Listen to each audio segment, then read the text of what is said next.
그럼 재산은 어떻게 되는 거야? 뭐? 아니, 어머니 재산이 왜? 무슨 문제라도 있다는 거야? 그런 건 아니지만 혹시 어머님께서 미리 유언장을 작성해 놓으셨나 해서. 아니면 지금 상태가 불편하시니까 요양하셔야 하는 거 아닌가? 우리가 어머님 대신 재산 관리하는 게 맞지 않아? 무슨 이상한 소리야? 어머니가 평소에 무슨 유언장을 쓰셨겠어? 자식이라고는 나밖에 없는데 재산 때문에 무슨 문제가 생기겠어? 그리고 어머니는 재활 치료하면 금방 좋아지신다고 했어. 무슨 요양소 이야기가 나와? 어머니가 성격상 요양소에 있을 분이 아니잖아. 친지분들도 다 여기 계신데 어디를 가시겠어? 그리고 우리가 무슨 능력이 있어서 그 많은 재산을 대신 관리해? 어머니는 지금도 자산관리 컨설턴트들과 일하시면서 돈의 흐름을 우리보다 더 잘 아셔. 그런데 왜 갑자기 이런 말을 하는 거야? 어머니가 깨어났는데 당신은 계속 이상한 소리만 하고 있네. 윤강수 씨는 어린 시절부터 남다르게 유복한 환경에서 자랐습니다. 그의 친가는 대대로 마을 유지 역할을 맡아온 명망 높은 가문이었으며 여러 세대를 걸쳐 지역 사회에 널리 알려진 존재였습니다. 그의 집안은 마을 사람들의 삶에 지대한 영향을 미쳤으며 경제적 지원부터 사회적 문제 해결에 이르기까지 적극적으로 손을 내밀어 이웃과 소통하고 도와주는 가문으로 자리 잡았습니다. 강수 씨의 어린 시절 집안은 넉넉한 재산을 바탕으로 마을의 중요한 행사나 기념일에 후원자로서 참여하곤 했고, 사람들은 그런 그의 가족을 항상 존경의 눈길로 바라보았습니다. 강수 씨는 어릴 때부터 부모와 친지들이 어려운 이웃들을 돕고 배려하는 모습을 보며 자랐고, 그런 경험을 통해 자신도 자연스럽게 나눔과 봉사의 가치를 체득하게 되었습니다. 친가에서는 항상 교육의 중요성을 강조했고, 그로 인해 강수 씨는 양질의 교육을 받으며 성장했습니다. 다양한 독서와 학습 기회가 그에게 제공되었고, 이에 따라 학업에서도 성취를 이루며 학창 시절을 보냈습니다. 이와 동시에 집안의 전통과 가풍을 중요하게 여기며 자란 그는 마을에 대한 깊은 애정과 자부심을 가지고 성장했습니다. 자신이 유복한 환경에서 자랐다는 사실에 늘 감사했고, 또한 가족들이 지역사회 유지로서의 역할을 당연하게 생각하는 것을 보면서 책임감도 배웠습니다. 그는 집안의 유복함 덕분에 항상 여유롭고 너그러운 태도를 지니고 자라났습니다. 이러한 그의 태도는 사람들에게 좋은 인상을 주었지만 나이가 들면서 그의 호의를 악용하려는 사람들도 점차 주변에 많아졌습니다. 중학교에 들어가면서 친구들은 그의 넉넉한 집안을 알고 그에게 물질적인 기대를 품기 시작했습니다. 친구들은 종종 강수 씨를 물주로 취급하며 함께 어울릴 때마다 그에게 돈을 쓰게 만들곤 했습니다. 이러한 상황은 강수 씨에게 상처로 남았습니다. 그는 친구들이 자신을 진정으로 아껴주는지 아니면 그저 돈 때문에 곁에 있는지 혼란스러워했습니다. 친구들이 그의 진심보다 그의 집안 환경에 더 관심을 두는 모습을 보며 그는 서서히 인간관계에 대한 신뢰를 잃어갔습니다. 그러면서도 오랫동안 우정을 나눈 친구들을 잃기 싫어 한편으로는 돈을 쓰면서 관계를 유지하려고 애썼습니다. 이러한 경험은 그에게 인간관계에서의 실망과 고독을 느끼게 하였고 사람을 보는 눈을 길러주기도 했습니다. 윤강수 씨와 아내는 대학 시절 선후배 사이로 처음 알게 되었습니다. 전역 후 복학한 그는 신입생인 그녀를 만나게 되었고 처음 봤을 때부터 귀여운 외모에 관심을 가졌습니다. 하지만 시간이 지나며 그녀의 외모보다는 행동과 마음가짐에 더욱 매료되었습니다. 아내는 학과 활동을 앞장서서 열심히 했고 바쁜 대학 생활 속에서도 여러 아르바이트를 동시에 하며 드라마에서나 나올 법한 생활을 하고 있었습니다. 집안 형편 때문에 힘들 법도 했지만 그녀는 언제나 밝은 표정을 유지했습니다. 그런 작은 모습에 반한 그는 고백을 하여 연인이 될 수 있었습니다. 당시 여자친구와 달리 그의 집안 형편은 잘 사는 편이었습니다. 비록 아버지는 일찍 세상을 떠나셨지만 어머니는 사업으로 부를 많이 축적하고 있었습니다. 여러 채의 부동산을 소유하여 수익만으로도 여유로운 생활을 유지할 수 있었기에 그는 대학생 시절 용돈을 받으며 또래들보다 여유롭게 지출할 수 있었습니다. 특히 여자친구처럼 자신이 좋아하는 사람에게 잘 보이고 싶을 때는 금액에 관계없이 지갑을 열었고, 젊고 철없던 시절이라 돈의 가치를 모른 채 행동할 때가 많았습니다. 그는 여자친구와 데이트할 때 가격보다는 기분과 분위기, 맛을 중시하며 데이트를 즐겼고, 여자친구도 별다른 말 없이 함께 즐기는 듯 했기에 자신과 같은 마음일 거라 생각했습니다. 그런데 어느 날 여자친구가 어두운 표정으로 진지하게 대화를 하자고 했습니다. 오빠, 나한테 잘해주려고 하는 것도 알고, 오빠 집 형편이 좋은 것도 알아요. 근데 솔직히 보통 대학생들 치고는 너무 과소비하는 거 아냐? 평범한 회사원도 부담스러울 수 있는 가격인데, 이건 좀 아닌 것 같아. 그는 여자친구의 말을 듣고 긴장했습니다. 그녀는 덧붙였습니다. 특별한 날이라면 오빠가 기분 내고 싶어 하는 마음도 이해하겠는데, 평소에도 혼자 돈 많이 쓰는 건 나한테도 부담이야. 오빠한테 잘해주고 싶은데, 그럴 능력이 없잖아. 오빠가 데려가는 곳은 좋지만, 맞지 않는 옷을 입은 것 같아서 항상 긴장하게 돼. 앞으로 데이트 코스는 제가 알아서 짤 테니까, 오빠도 괜히 큰돈 쓰지 마. 그는 이별을 통보받는 게 아닌 것에 안도하면서도 여자친구의 말을 받아들이기로 했습니다. 이후 첫 데이트에서 그는 여자친구가 계획한 데이트를 함께하며 그녀의 근검절약 덕분에 돈을 거의 쓰지 않은 채 하루를 즐겼습니다. 쿠폰과 상품권을 활용한 데이트는 생각보다 즐거웠고, 이후로도 둘은 평소보다 훨씬 적은 돈으로도 행복하게 데이트를 즐길 수 있었습니다. 그는 점점 이런 데이트가 놀라울 정도로 만족스럽다는 것을 깨달았고, 행복의 척도가 돈에 있지 않다는 사실을 체험하게 되었습니다. 여자친구를 따라가며 점점 경제관념을 배워갔고, 바쁜 여자친구 덕분에 자연스럽게 자격증 준비에 집중할 수 있었습니다. 방학 동안에도 그녀가 아르바이트로 바쁜 탓에 그는 도서관에서 공부하며 시간을 보냈고, 두 사람의 만남이 더욱 소중하게 느껴졌습니다.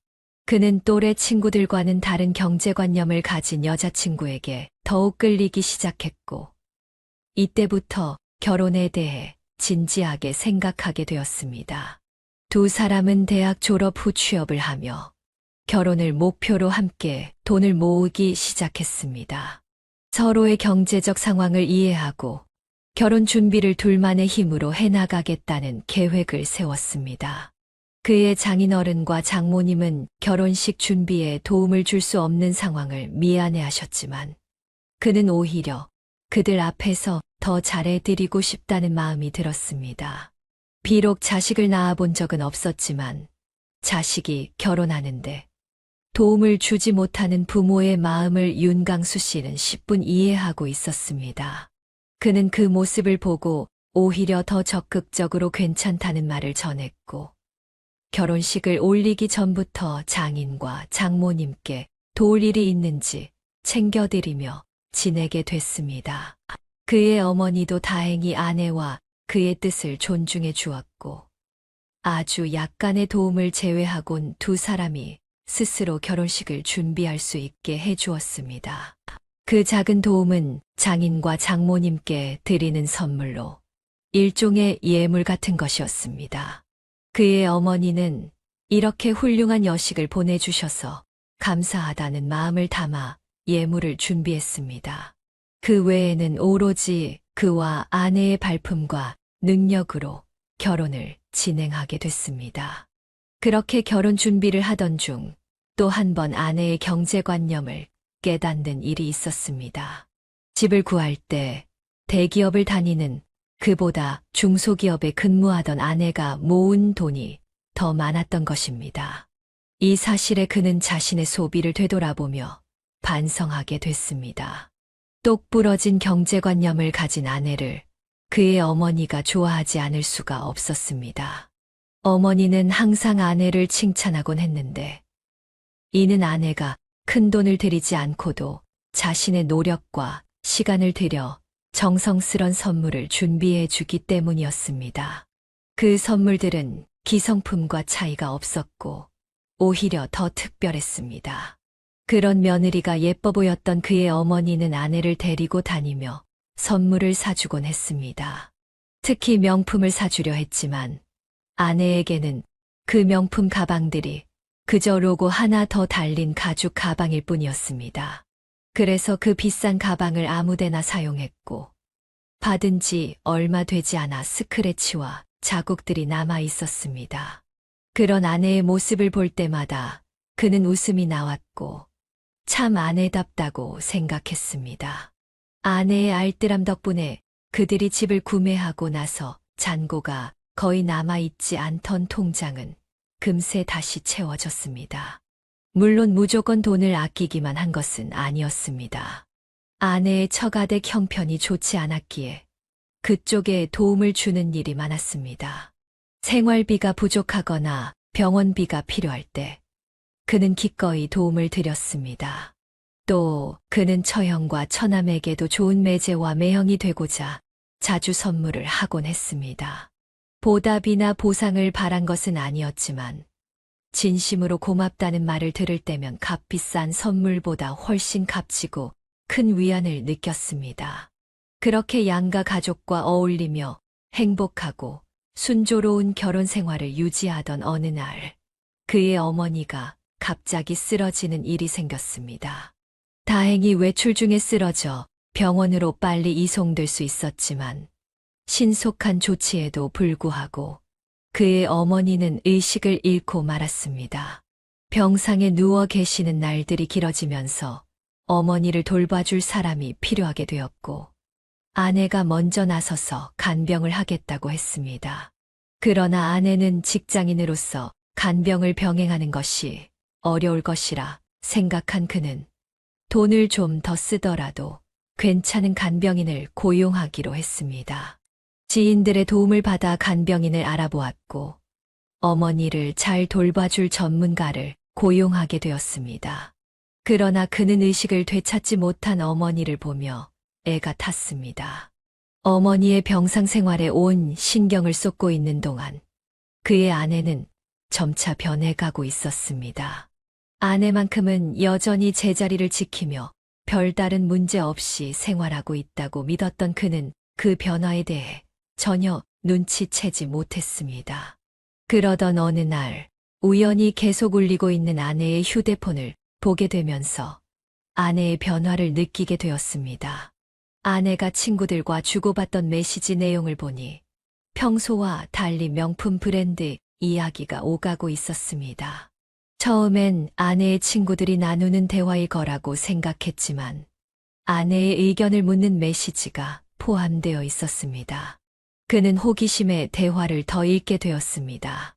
메시지를 살펴보자 아내가 지인들 사이에서 사모님이나 건물주라는 호칭으로 불리고 있다는 사실을 알게 되었습니다. 하나의 대화방뿐 아니라 여러 대화방에서 같은 호칭을 쓰고 있어 더욱 수상하게 느껴졌습니다. 겨우 회사원인 아내가 왜 사모님이나 건물주로 불리는지 이유를 알고 싶었습니다.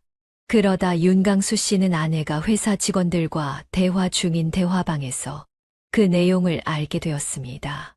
그 대화방은 아내가 다니는 회사 직원들과의 대화방이었는데 대화를 살펴보니 그의 어머니가 쓰러진 것을 걱정하던 직원들 중 한 사람이 그 재산을 받으면 단숨에 건물주 되는 거 아니냐?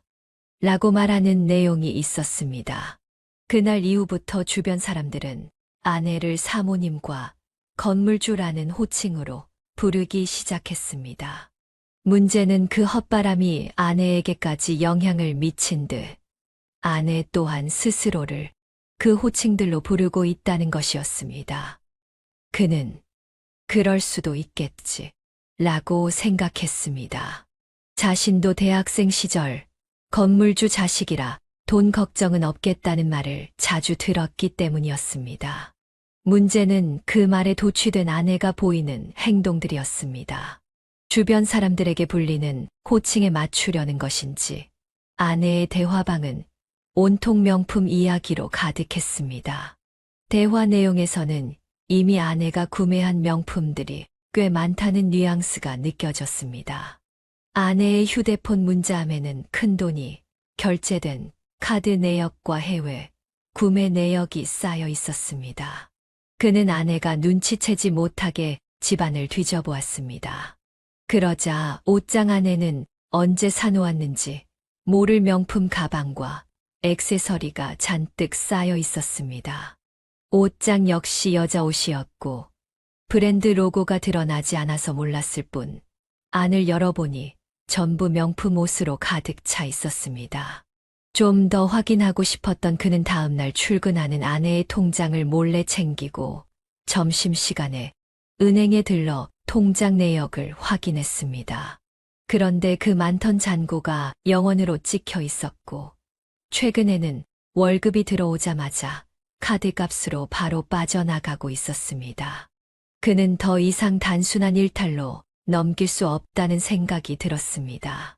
그날 저녁 아내와 마주 앉은 그는 대화의 서두를 돌리지 않고 바로 물었습니다. 당신, 이게 다 뭐야? 통장 잔고는 0원이고 옷장에는 명품이 가득하던데 이걸 다 어디에 쓰는 거야? 무슨 생각으로 돈을 이렇게 흥청망청 써? 아내는 당황한 듯 잠시 침묵하다가 조심스럽게 답했습니다. 미안해. 당신이 이런 반응을 보일 것 같아서 말을 못했어. 처음에는 무리해서 하나만 샀는데 주변에서 어울린다고. 이제 좀 사모님 티가 난다고 해서. 아니, 당신이 왜 건물 주고 사모님이야? 어머니가 돌아가신 것도 아닌데 아니면 그걸 바라기라도 하는 거야? 주변 사람들이 그런 호칭을 붙여준다고 거기에 휩쓸리면 어떻게 해? 나도 비슷한 일을 겪어봤어. 대학생 때 건물주 아들이라느니 돈 많으니까 이거 사달라느니 하는 말들. 그런데 그런 말들이 나중에는 내게 족쇄처럼 다가왔어. 주변 사람들이 그 호칭에 맞춰 기대하는 게 얼마나 부담스러운지 알아? 당신도 벌써 주변 사람들 말 때문에 과소비하고 있잖아. 그러다가는 진짜 명품만 남고 코딱지만 한 원룸에서 살게 될 거야. 그는 더욱 단호하게 말을 이어갔습니다.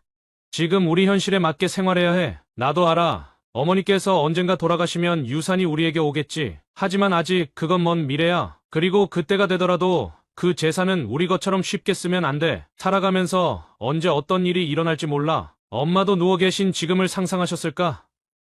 그런 불확실한 미래보다는 현재에 맞춰서 사는 게 맞아. 아내는 그의 말을 들으며 표정을 굳혔지만 결국 고개를 끄덕였습니다. 알아.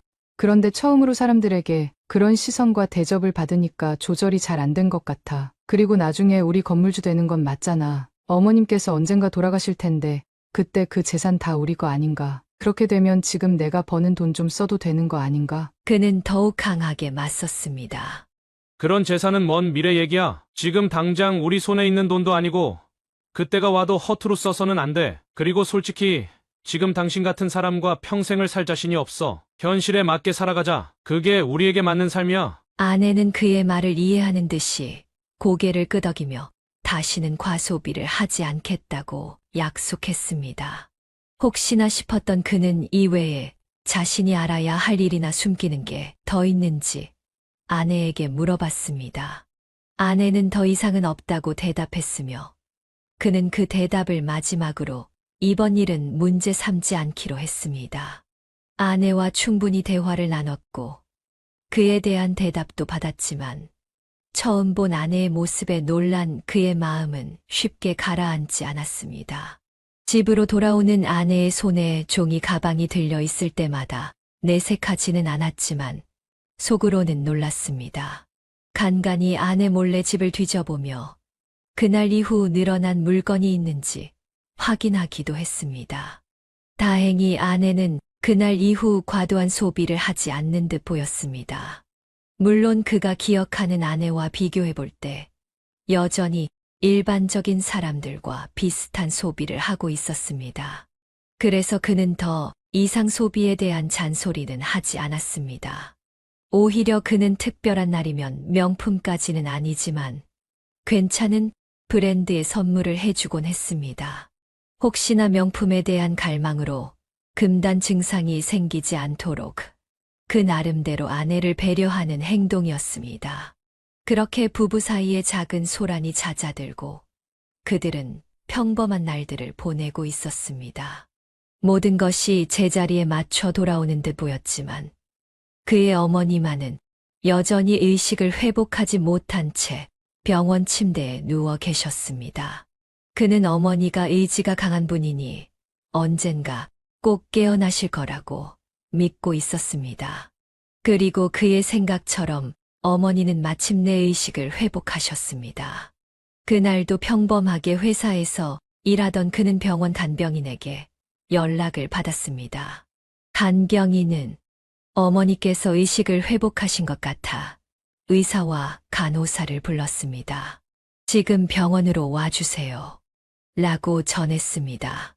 그는 전화를 받자마자 반차를 내고 병원으로 달려갔고 의식을 회복한 어머니와 마주할 수 있었습니다. 그는 마음으로는 어머니를 꽉 안고 싶었지만 이제 막 의식을 회복한 어머니에게 좋지 않을까봐 조심스럽게 손만 잡고 기쁨을 나눴습니다. 어머니는 침대에 누워 계시는 동안 시간이 많이 흐른 것과 쓰러지기 전후의 기억이 없어서 혼란스러워하셨지만 그가 곁에 있음을 느끼며 점차 안정을 되찾아갔습니다.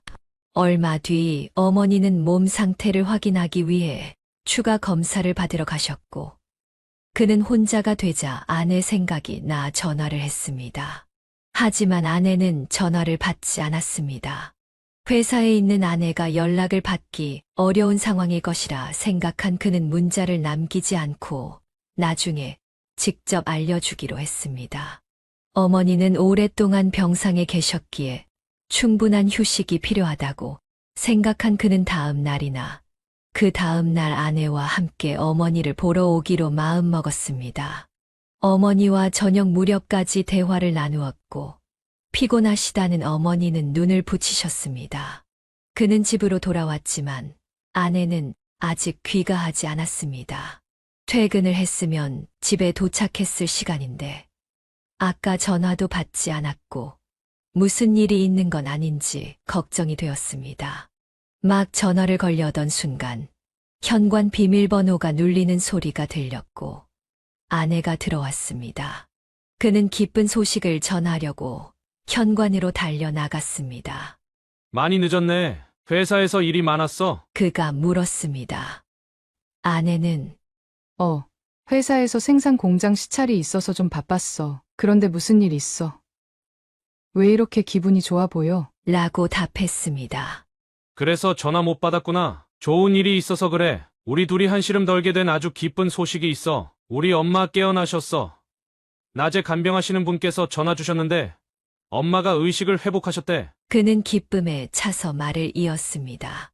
회사에서 바로 병원으로 달려갔는데 정말로 깨어나신 거 있지? 아직 검사할 게 남았는지는 모르겠지만 오늘까지 한 검사에서는 큰 문제는 없대. 물론 아직 음식도 잘 못 드시고 근육도 많이 빠지셔서 힘이 없으시지만 일상생활에 필요한 근육은 금방 회복할 수 있대. 다만 뇌출혈 때문에 왼쪽이 좀 불편하시긴 하셔. 그래도 재활치료로 좋아질 수 있다니 얼마나 다행인지 몰라. 이제 우리도 마음 편히 지낼 수 있을 것 같아. 그동안 당신도 정말 고생 많았어. 당연히 그는 아내가 자신만큼 기뻐할 줄 알았습니다.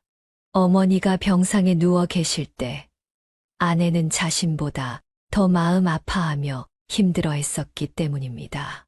그러나 어머니가 깨어났다는 소식에 아내는 화들짝 놀라며 뜻밖의 질문을 던졌습니다. 그러자 아내는 뜻밖의 그럼 재산은 어떻게 되는 거야? 라는 말을 꺼냈습니다. 그는 당황하며 뭐? 아니, 어머니 재산이 왜? 무슨 문제라도 있다는 거야? 라고 물었습니다. 아내는 어색한 웃음을 지으며 말했습니다. 그런 건 아니지만 혹시 어머님께서 미리 유언장을 작성해 놓으셨나 해서. 어머님이 뭐든 철저하게 준비하는 성격이시잖아. 아니면 지금 상태가 불편하시니까 요양하셔야 하는 거 아닌가? 우리가 어머님 대신 재산 관리하는 게 맞지 않아? 그는 황당해하며 답했습니다. 무슨 이상한 소리야? 어머니가 평소에 무슨 유언장을 쓰셨겠어? 자식이라고는 나밖에 없는데 재산 때문에 무슨 문제가 생기겠어? 그리고 어머니는 재활 치료하면 금방 좋아지신다고 했어. 무슨 요양소 이야기가 나와? 어머니가 성격상 요양소에 있을 분이 아니잖아. 친지분들도 다 여기 계신데 어디를 가시겠어? 그리고 우리가 무슨 능력이 있어서 그 많은 재산을 대신 관리해? 어머니는 지금도 자산관리 컨설턴트들과 일하시면서 돈의 흐름을 우리보다 더 잘 아셔. 그런데 왜 갑자기 이런 말을 하는 거야? 어머니가 깨어났는데 당신은 계속 이상한 소리만 하고 있네. 그러나 아내는 그의 말을 듣기보다는 휴대폰을 잡고 무엇인가를 바쁘게 확인하고 있었습니다. 그는 아내의 비협조적인 태도에 당황하며 더 이상 말하지 않기로 했습니다. 그는 아내와 괜한 다툼을 피하고 그 시간에 어머니를 위해 도움이 될 방법을 찾는 것이 낫다고 생각했습니다. 방으로 들어가 인터넷을 검색하고 있었는데 갑자기 누군가가 현관문을 세게 두드렸습니다.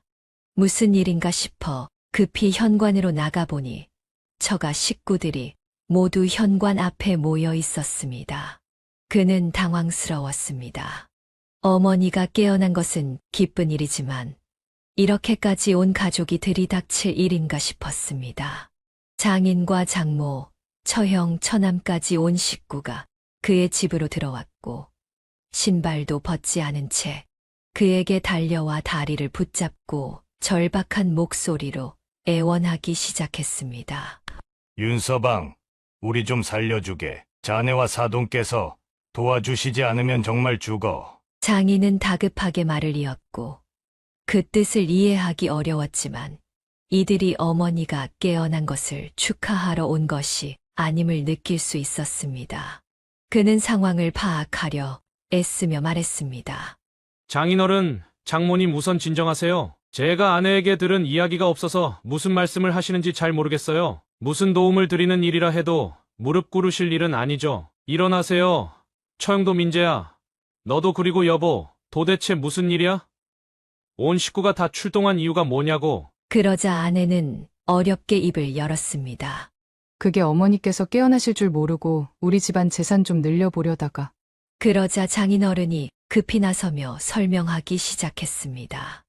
윤서방, 정말로 아기를 가지고 한 건 아니야. 잘 되면 솔직하게 모든 걸 말하고 계산할 것 계산하고 감사도 표하려고 했네. 그걸 알아줬으면 좋겠네. 그러니 우리 말을 듣고 나서도 화내거나 모른 척하지 말아주게. 그는 장인어른의 말을 들으며 점점 불안해졌습니다. 그러나 지킬 수 없는 약속을 할 수는 없었기에 그저 묵묵히 이야기를 듣기로 했습니다. 요즘 눈 감았다 뜨면 부동산 값이 치솟고 있자는가. 이런 때에 가만히 있는 게 바보 같아서 투자할 곳을 찾고 있었네. 그때 윤정이가 말을 꺼냈어. 사돈께서 의식이 없으니 곧 재산이 우리에게 넘어올 거라고. 그때까지는 그저 자네 어머니가 걱정스러웠을 뿐이었네. 그런데 부동산 시장을 둘러보니 작은 집으로는 큰 돈을 벌지 못할 것 같아서 큰 투자에 뛰어들었네. 윤정이가 곧 재산이 생길 거라 했으니 그걸 믿고 큰 돈을 빌려가며 고급 아파트를 구매하기 시작했어. 그는 억장이 무너지는 듯 했지만 장인의 말을 계속해서 들었습니다. 부동산은 오늘보다 내일이 더 비싼 법이라 지금은 빌려서 투자하는 게 유리해. 이자 비용은 당분간 우리가 가진 돈으로 막다가 자네와 윤정이가 받을 재산으로 갚으면 될 거라고 생각했지. 그때가 되면 자네도 이걸 투자라고 생각할 거라 믿었어. 안 되면 아파트를 팔아 남은 차익으로 해결해도 되니까. 그런데 그 계획이 자네 어머니가 깨어나시면서 무너진 거야. 미리 말 못한 건 정말 미안하네. 하지만 자네도 부동산 투자에는 이득이 있을 거야. 자네 어머니 재산 덕분에 우리 모두가 살아날 수 있지 않겠나? 그는 처가 식구들의 예상치 못한 행동과 그들의 재산 계획에 완전히 경악했습니다. 장인은 다급하게 말을 이어갔습니다. 자네가 사돈께 돈 좀 융통할 수 있게 우리를 대신에 잘 말씀해주게. 그러니까 저희도 자네 어머님께서 어떻게 되실게 뻔하니 당연히 자네 부부가 재산을 상속이나 증여받을 거라 생각해서 그 돈을 믿고 무리한 투자를 했네. 미안해, 여보. 그런데 우리 아버지 말씀대로 투자라고 생각하면 되잖아. 어머님이 잘못 드실 거라 생각해서 그런 건 아니야. 그저 의식이 없으시니 그 돈을 놀리는 것보단 우리가 받을 줄 알았지. 내가 앞으로 진짜 잘할게. 이번 일만 해결되면 더는 돈 문제에 휘말리지 않을 거야. 이번이 처음이자 마지막이니까 도와줘. 당신이랑 어머님이 안 도와주시면 우리 가족 모두 길바닥에 나앉게 생겼어. 강수 씨는 아내와 장인, 장모님의 태도에 기가 막혔습니다.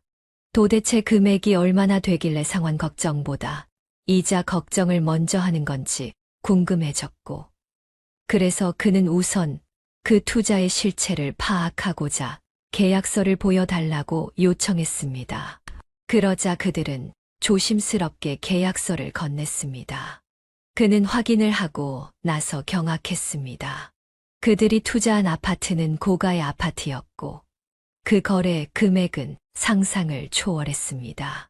그는 처가 식구들이 받은 대출 내역을 살펴보았고 은행 대출은 물론이고 제2금융권 대출까지 받았다는 사실에 충격을 받았습니다. 하나같이 무리한 대출을 받은 그들을 보며 그는 상환할 금액 걱정보다 당장 다음 달 이자부터 걱정해야 할 처지라는 생각이 들었습니다. 그러나 대출금 외에도 남은 금액이 있었고 그는 이 돈이 어디서 나온 것인지 물었습니다. 대출은 그렇다 치고 남은 금액은 어떻게 마련하신 거예요? 이 돈도 적지 않은데 어디서 빌린 겁니까? 장인은 뻔뻔하게 웃으며 대답했습니다. 그건 우리가 가지고 있던 돈이네. 사실 자네가 생각하는 것만큼 형편이 어렵지는 않았어. 이 사람이나 나나 평생 돈 모으는 데만 신경을 썼고 큰 돈 쓰는 사람들도 아니니까. 윤강수 씨는 충격에 빠져 다시 물었습니다. 그럼 가끔씩 형편이 어렵다고 저한테 돈 달라고 하셨잖아요. 그건 뭐예요?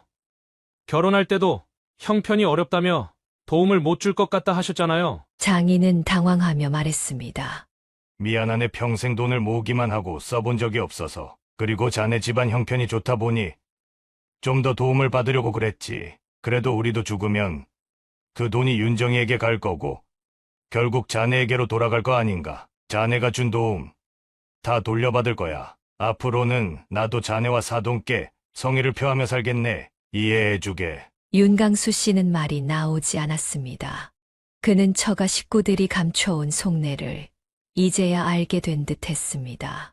자신과 어머니를 단순히 호구로 생각하며 모든 지원을 당연하게 받아들였다는 생각에 분노가 치밀었습니다. 그들은 살아계신 그의 어머니를 마치 내일이라도 돌아가실 사람처럼 여기고 그 재산을 마치 자신들의 것처럼 당연시하며 온갖 계획을 세웠다는 점에서 실망을 넘어서 배신감을 느꼈습니다. 장인은 그에게 다시 애원했습니다. 미안하네. 그래도 같은 가족인데 좀 이해해주고 도와주게. 도움이라고 생각하지 말고 투자라 생각해도 좋고 앞으로는 이렇게 패 끼치지 않음세. 그러자 윤강수 씨는 차갑게 대답했습니다. 정말로 가족이라 생각했으면 어머니 재산을 믿고 아파트 투자를 할 때 왜 제게 상의도 안 했습니까? 이제 와서 일이 틀어지니 가족이라며 책임감을 느끼게 만드시는군요. 그리고 이건 제 돈이 아닙니다. 제 어머니 돈이에요. 지금 여기 있는 사람들 다들 정신 나갔습니까? 이제껏 어머니와 제가 준 도움을 생각했다면 이런 말을 쉽게 꺼내지 못했을 겁니다. 제 도움 없이도 해결책을 찾으시길 바랍니다. 오늘 제 대답이 변수라고 생각하고 알아서들 해결해 보세요. 그는 더 이상 이들과 말을 이어갈 가치가 없다고 판단했습니다. 장인은 다급하게 말을 이어갔습니다.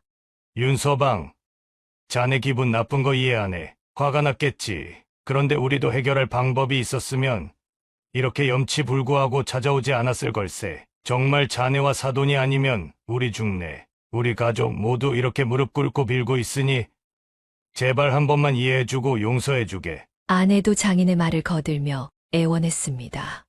여보, 아빠가 저렇게까지 말하잖아. 다른 사람들도 괜히 말이 섞여서 복잡해질까봐 아무 말 안 하는 거지. 생각은 다 똑같아. 나도 마찬가지고 정말 잘못했으니까 이번에만 좀 부탁해. 당신 생각해봐. 우리 가족이 모두 길거리에 나앉아 죽어가는데 나는 제정신으로 살아갈 수 있을 것 같아.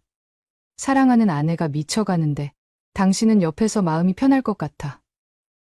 나중에 화 풀릴 때까지 뭐라고 해도 좋으니까 이번 일만 도와주겠다고 말 좀 해줘. 그러나 윤강수 씨는 차갑게 웃으며 대답했습니다. 웃기고 있네. 내가 그때까지 왜 내 옆에 있을 거라고 생각해? 이윤정, 내 잘못이 없다고 생각하는 거야? 이건 너랑 너희 가족들이 벌인 짓이야. 내가 너 명품으로 미쳐 있을 때 분명히 말했지. 우리 형편에 맞게 살자고. 그런데 그 일이 끝난 지 얼마나 됐다고 또 이런 사건을 만들어? 이 모든 게 다 내 머리에서 나온 생각이잖아. 우리 엄마를 곧 죽을 사람으로 만들지 않았어도 이런 일이 생겼겠냐? 그는 한숨을 쉬며 이어 말했습니다. 우리 모자가 안 도와줘서 내 가족들이 길바닥에 앉아 죽어가는 게 아니라 내가 직접 내 손으로 가족들을 죽이는 거라고. 쓸데없는 일에 힘 빼기 싫으니까 이제 다들 여기서 그만해. 이윤정, 너는 이혼할 준비나 하고 있어. 내일부터 바로 변호사 만나서 이혼 소송 준비할 거야. 그제서야 아내와 처가 식구들은 투자니 가족이니 하는 말을 집어치우고 살려달라고, 용서해달라고 그의 바짓가랑이를 잡기 시작했습니다. 그들의 말은 한심하기 그지없었습니다. 이제까지 자신을 속여왔다는 사실을 알게 된 그는 그들이 저지른 짓을 스스로 해결해야 한다는 결심을 굳혔습니다. 그는 간단히 짐을 챙기고 집을 떠났습니다. 다음 날 점심시간에 그는 변호사를 만나기 위해 회사를 나섰습니다. 그러나 회사 앞에는 아내와 처가 식구들이 기다리고 있었습니다. 마주치기 싫었던 그는 주차장을 통해 건물을 나와 변호사를 찾아갔습니다. 그 후로 처가 식구들과 아내는 그와 어머니가 있는 병원까지 찾아와 무릎을 꿇고 용서를 구했지만 그는 단 한 번도 눈길을 주지 않았습니다. 아내는 어떻게든 이혼을 막으려 했으나 결국 법정 판결에서도 그를 붙잡지 못했습니다. 윤강수 씨는 아내와 이혼했고 다시 원래 살던 집으로 돌아왔습니다. 이혼에 대한 후회는 전혀 없었고 오히려 후련함만이 가슴 깊이 자리 잡았습니다. 사람들은 이혼의 충격이 당장 느껴지거나 시간이 지난 뒤에 찾아온다고 하지만 그는 이혼한 다음 날부터 평소와 같은 날들을 보낼 수 있었습니다. 그만큼 처가 식구들과 아내에게 받은 배신감이 컸던 것입니다. 그는 후련했지만 다른 감정은 전혀 느끼지 않았습니다. 현재 그는 어머니와 여행을 다니고 친구들과 어울리며 다시금 평온한 일상을 보내고 있습니다. 연애는 아직 마음에 드는 사람이 없어 하고 있지 않지만 아쉬울 건 없다고 생각했습니다. 얼마 전에도 처가 식구들과 아내가 찾아와 도움을 요청했지만 그는 경찰을 불러 그들을 쫓아냈습니다. 부동산 가격이 떨어지며 난리가 난 이 시기에 그들은 고가의 아파트를 샀으니 상황은 점점 더 나빠질 뿐이었습니다. 윤강수 씨는 이제 자신의 인생에만 집중하려 했습니다. 어머니의 재활에도 신경을 쓰고 앞으로 꾸릴 자신의 가정에 대한 고민도 깊어졌습니다. 그의 과거 이야기가 처가 식구들과 아내에게도 큰 교훈이 되길 바라며 그는 모든 일을 과거에 묻기로 했습니다. 여기까지가 윤강수 씨의 사연입니다. 속 시원한 대처가 현명해 보입니다.